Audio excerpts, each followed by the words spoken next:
ओम शांति। आइए सुनते हैं 22 जून 2025 की प्यारे प्यारे शिव बाबा की मीठी मीठी ज्ञान मुरली और ईश्वरीय महावाक्य।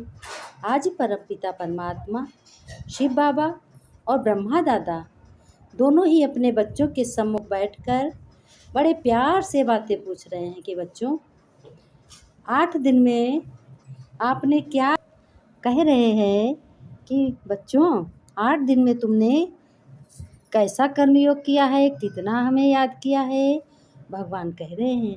फिर भगवान परमपिता परमात्मा शिव बाबा और ब्रह्मा दादा दोनों अब क्या कह रहे हैं, बच्चों से पूछ रहे हैं, बच्चों अब तुम्हें स्नेह और सहयोग की रूपरेखा रेखा स्टेज पर लानी है। रूपरेखा यानी स्नेह और सहयोग। जब स्नेह होगा तो सेवा होगी, सेवा होगा तो सहयोग होगा, तभी तुम कुछ आगे बढ़ पाओगे। फिर बाबा ने कहा, बच्चों हर एक को गुण और शक्तियों की तुम्हें क्या करना है, गिफ्ट देना है। अच्छे अच्छे गुण धारण करो और सभी को बताओ, सभी को कि आज परमात्मा बाप अपने चारों ओर के परमात्मा प्यार के अधिकारी बच्चों को देख रहे हैं। कैसे बच्चे हैं, परमात्मा के प्यार के हैं बच्चे, और परमात्मा प्यार के बच्चे हैं और भगवान के अधिकारी हैं। तो भगवान स्वयं परमपिता कह रहे हैं कि मैं अपने बच्चों को देख रहा हूँ कि यह परमात्मा प्यार बच्चों को विश्व में कोटों में से कोई बच्चों को प्राप्त होता है। इस कलयुग की आत्माओं को बिल्कुल नहीं प्राप्त होता है। ये परमात्मा प्यार निस्वार्थ है। भगवान ने कहा कि मैं कोई स्वार्थ से अपने भक्तों को, अपने बच्चों को प्यार नहीं करता, ना इसलिए करता हूँ कि मेरा कोई मतलब है। और बाकी दुनिया में तो जितनी भी मनुष्य हैं वो सब मतलब के साथी हैं, पैसे के साथी हैं। पैसा है तो दोस्ती है, पैसा नहीं तो कुछ नहीं, पैसा है तो बाप भी प्यारा, पैसा नहीं तो कोई प्यारा नहीं। सब कुछ आजकल पैसा पैसा पैसा ही है, स्वार्थ के सब साथी। बाबा ने कहा विश्व में से कोटों में कोई को बच्चों को प्राप्त होता है। ये परमात्मा प्यार बिल्कुल हमारा प्यार है जो वो निस्वार्थ है, क्योंकि एक परमात्मा पिता ही निराकार और निरहंकारी है, उसको कोई भी अहंकार नहीं है। फिर भगवान स्वयं बाप दादा दोनों कह रहे हैं, बच्चों को देख रहे हैं, कह रहे हैं बच्चों मनुष्य आत्मा शरीरधारी होने के कारण कोई ना कोई स्वार्थ में आ ही जाती है। अब मनुष्य जो हैं कोई ना कोई शरीरधारी शरीर होने के कारण तो किसी न किसी से तो स्वार्थ होता ही है। बाबा ने कहा अब बाप ही अपने बच्चों को ऐसा निस्वार्थ प्यार देते हैं। भगवान सबको प्यार करते हैं। ब्राह्मण जीवन का विशेष आधार है। ब्राह्मण जीवन अनुभव कम है तो प्यार के बिना जीवन सुंदर नहीं है, सूखा जीवन हो जाता है। भगवान स्वयं आज बच्चों से कह रहे हैं, बच्चों अगर तुम्हें भगवान के प्यार का अनुभव कम है तो प्यार के बिना जीवन क्या है, बिल्कुल बेकार है, बिल्कुल सुंदर नहीं है, जैसे सूखा जीवन हो जाता है, सूखी लकड़ी। लेकिन भगवान ने ये भी कहा कि बच्चों परमात्मा प्यार ही जीवन में क्या देता है, सदा साथ भी देता है। और साथी बनकर भगवान क्या करते हैं, अपने बच्चों को सहयोगी रहते हैं, सहयोग देते हैं। जब मनुष्य बहुत ही परेशान होता है, पीड़ित होता है दुखों से, तो भगवान ही उनको सहन शक्ति देते हैं। वरना एक दो मनुष्य आत्माओं के पीछे कोई ना कोई आत्माएं जरूर अपने शरीर को त्याग देती हैं, लेकिन भगवान कहते हैं ऐसा नहीं है। वहाँ सब कुछ सहज और सरल हो जाता है जहाँ भगवान का साथ होता है। मेहनत का अनुभव नहीं होता है, ऐसा अनुभव है ना बच्चों। फिर भगवान कह रहे हैं परमात्मा प्यारे कोई भी व्यक्ति व साधनों की आकर्षण में नहीं आ सकते। क्यों नहीं आ सकते ये भी भगवान बता रहे हैं। क्योंकि आकर्षण में नहीं आ सकते क्योंकि परमात्मा का आकर्षण, परमात्मा प्यार ऐसा अनुभव कराता है जो सदा प्यार के क्या होता है, प्यार के कारण लवलीन रहते हैं। जिसको लोगों ने परमात्मा में लीन होना समझ लिया, परमात्मा में लीन नहीं होता, लेकिन परमात्मा प्यार में लवलीन हो जाता है। कोई कोई मनुष्य आत्माएं भगवान की बातें करते करते आँखों में अश्रु की धारा निकल आती है, इतना वो लवलीन होते हैं। लेकिन बाप दादा आज चारों ओर के अपने बच्चों को देख रहे हैं और कह रहे हैं, तुम बच्चे परमात्मा प्यारे तो सभी बने हो, लेकिन लेकिन क्या है, लेकिन भी बाबा बता रहे, एक है लवली बच्चे और दूसरे कैसे हैं, लवलीन बच्चे। तो अपने आप से पूछो, तुम लवली हो सभी, लेकिन लवलीन कहाँ तक रहते हो। लवलीन बच्चों की निशानी भी बाबा बता रहे, कह रहे लवलीन बच्चों की निशानी, बच्चों सदा परमात्मा फरमान में सहज चलते हैं, श्रीमत पर चलते हैं, फरमान में भी रहते हैं, लेकिन देह भान से कुर्बान भी रहते हैं। आत्मा को याद करते हैं, क्योंकि प्यार में कुर्बान होना मुश्किल नहीं है। सबसे पहला फरमान है योगी भव, पवित्र भव। बाप का प्यारा होने के कारण बाप बच्चों को मेहनत करते देख नहीं सकती। कोई कोई बच्चों को बहुत बाप प्यार करता है, तो बाप बच्चों को मेहनत करते नहीं देख सकता।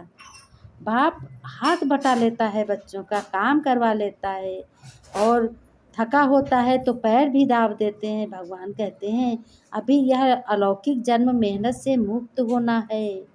तुम्हें बच्चों अतीन्द्रिय सुख की मौज मनाने का है, ये तो मौज मना रहे हो कि मेहनत करनी पड़ती है। जब बाप और बच्चे साथ होते हैं तो मेहनत बिल्कुल नहीं पड़ती है। प्यार में फरमान पर चलना मेहनत नहीं होती। प्यार में फरमान माने आर्डर पर, श्रीमत पर चलना मेहनत नहीं होती है। अगर भगवान की श्रीमत पर बच्चे चलते हैं, भक्त चलते हैं, तो कोई मेहनत नहीं करनी पड़ती है। अगर मेहनत करनी भी पड़ती है तो प्यार की परसेंटेज कम है। कहाँ न कहाँ प्यार में कुछ न कुछ लीकेज है समझो। तो दो बातों की लीकेज मेहनत कराती है। कौन कौन सी दो बातें हैं? भगवान ने कहा, बच्चों एक तो तुम्हारी मेहनत है पुराने संस्कार की आकर्षण, संसार में संबंध पदार्थ सब आ जाता है, और दूसरा पुराने संस्कार की आकर्षण। ये पुराना संसार और पुराने संस्कार अपने तरफ आकर्षित कर देते हैं, तो परमात्मा प्यार में परसेंटेज हो जाती है। इसलिए बच्चों अपने को चेक करो, इन दोनों लीकेज से मुक्त हो कि नहीं। आत्मा को अनादि संस्कार और आदि संस्कार क्या थे, अभी अंत में ब्राह्मण जीवन के संस्कार क्या हैं? अनादि भी है और आदि भी है, अंत में भी श्रेष्ठ संस्कार हैं। यह पुराने संस्कार मध्य के हैं। किसी भी बच्चे से क्या है, भगवान कहते हैं, पूछो तो एक ही उत्तर देते हैं, लक्ष्य है बाप समान बनने का। यही है ना, है तो हाथ उठाओ। बीच बीच में बदली हो जाते हो। बच्चों से बाप पूछते हैं कि समान संस्कार कौन से हैं। सदा बाप हर आत्मा के प्रति क्या सोचते हैं, प्यार है कि नहीं है, उदारचित है, प्यार रहते हैं, ममता आती है हर आत्मा के प्रति, स्नेह और सम्मान स्वरूप में सहयोगी रहे। ऐसे स्वयं भी अपने को हर आत्मा के प्रति सहयोगी तुम अनुभव करते हो। तुम्हें बच्चों सहयोग दे तो सहयोगी बने नहीं, स्नेह दे तो स्नेही बने नहीं। जैसे ब्रह्मा बाप हर बच्चे के प्रति स्नेही बने हैं, स्नेही बने हैं। भगवान ने कहा कि तैयार हो, बहुत अच्छा, मुबारक, अच्छा 16,000 की माला में तुम तैयार हो, वही माला बनेगी। लिख कर तैयार होना है, अच्छा है ना। देखो गुप्त रूप में बनी है, और आपकी माला अभी आपसे सभी पूछेंगे कि मेरी माला क्या क्या नाम है। जब एक एक प्रश्न तुम अच्छे से याद करोगे, धारण करोगे, तो तुम्हारी उम्मीद बहुत बनी रहे, शुभ भावना होगी। शुभ उम्मीदें तैयार ही कर लेती हैं। अभी सभी ने सुना है, क्या सुना है, सुना है, अपने को चेक करना है, मैं उस माला में एवरेडी हूँ। अच्छा, बाबा ने कहा कि प्रैक्टिकल सबूत देखते हो, कितने परसेंट हो, 8% का आया है। साधन बहुत अच्छा है, क्योंकि प्रैक्टिकल सबूत देखना है ना, और बिना खर्चे तो कोई मेडिटेशन द्वारा ठीक हो जाना। तो सबको बहुत अच्छा लगता है। बाबा ने कहा बिना मेडिटेशन बगैर किसी कोई ठीक नहीं हो सकता। सफलता भी मिल रही है और मिलती भी रहेगी, लेकिन बाकी बाप दादा इस कार्य के लिए निमित्त बनने वालों को क्या दे रहे हैं? मुबारकबाद दे रहे हैं। ऑफिशियल गवर्नमेंट तक रिजल्ट भी पहुंच रही है। महत्व बढ़ता ही जा रहा है। बाकी बाप दादा को ये विधि पसंद है। अच्छा, बाबा ने कहा वरदान में, मन के मौन से सेवा की बच्चों, नई इन्वेंशन निकालने वाले सिद्धि स्वरूप भव। तुम बच्चे सिद्धि दाता हो, सिद्धि स्वरूप हो। तुम्हें सिद्धि की सेवा करनी है, सिद्धि संकल्प करना है। जैसे पहले पहले मौन व्रत रखा था तो सब फ्री हो गए थे, लेकिन टाइम बच गया था। ऐसे अब सभी बच्चों को मौन रखो, मन को मौन रखो, जिससे व्यर्थ संकल्प आवे ही नहीं। जैसे मुख से आवाज़ ना निकले, वैसे व्यर्थ संकल्प ना आए। यह बच्चों है मन का मौन। तो समय बच जाएगा तुम्हारा। इस मन के मौन से सेवा की ऐसी नई इन्वेंशन निकलेगी जो साधन कम और सिद्धि ज़्यादा तुम्हारी होगी।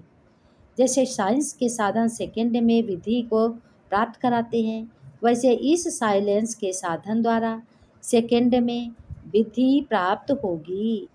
भगवान ने स्लोगन में बाबा ने कहा, जो स्वयं समर्पित स्थिति में रहते हैं, सर्व का सहयोग भी उनके आगे समर्पित होता है।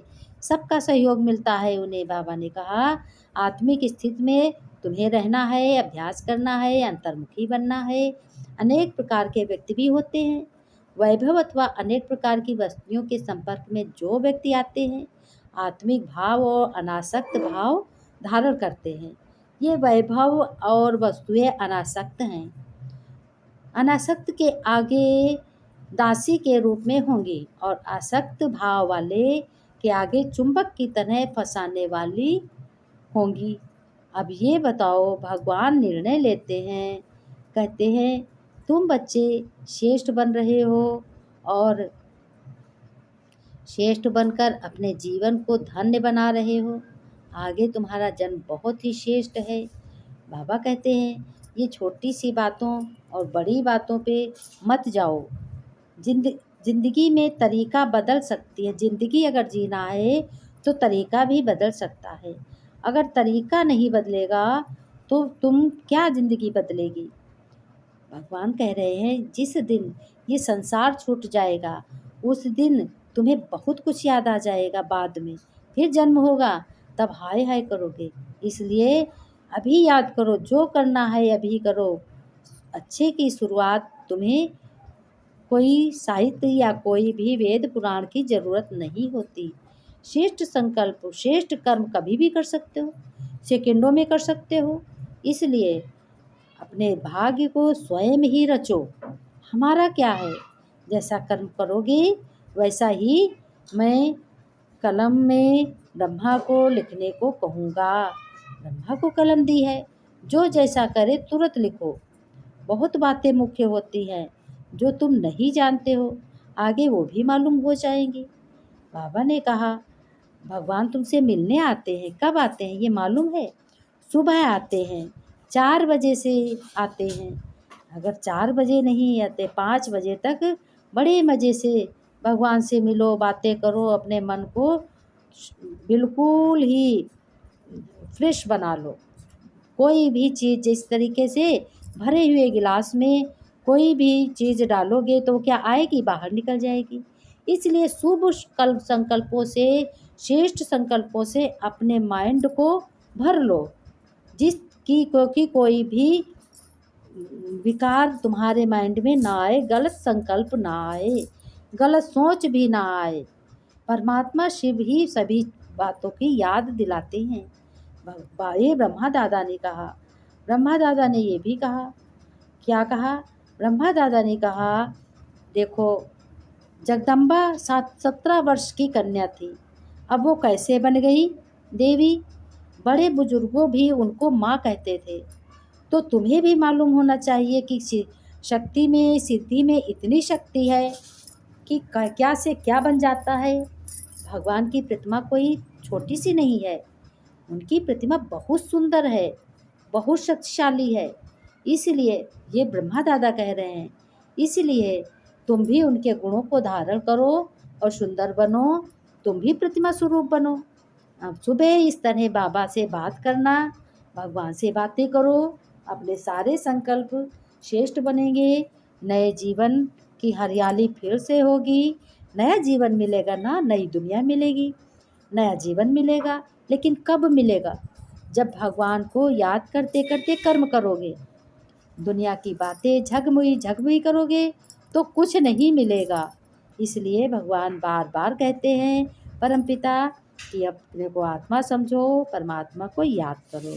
ओम शांति बच्चों, खुश रहो, मुस्कुराते